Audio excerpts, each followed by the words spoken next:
Well, the state attorney's office has dropped charges in a case against 3 JSO detectives. Those officers were charged in February with tampering with evidence after they moved beer cans from the scene of a shooting.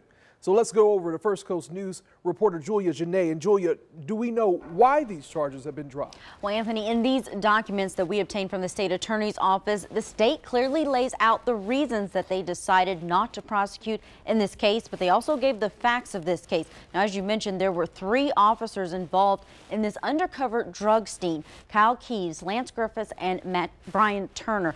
But the attention to this case came from the officer-involved shooting of this man, Jerome Keith Allen. Police say Turner shot Allen for attempting to rob them with a handgun during the shooting investigation. Now, when that investigation started, the evidence showed that the officers had removed beer cans from their undercover vehicle, allegedly to avoid punishment for drinking while on the job. But that removal led to these tampering with evidence charges. Now, the state attorney's office gave these reasons for why they are now declining to prosecute. First, they said those beer cans were purchased as props to protect the officers' undercover identities. They also said each of these detectives cooperated with both the shooting and the integrity investigations, and these men had no prior criminal records.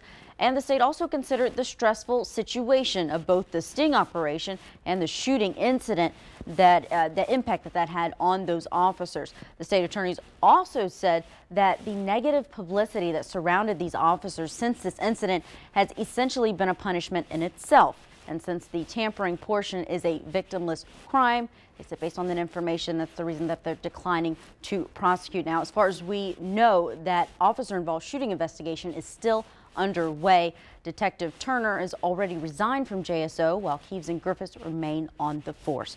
Now reporting, Julia Janae from the Information Center.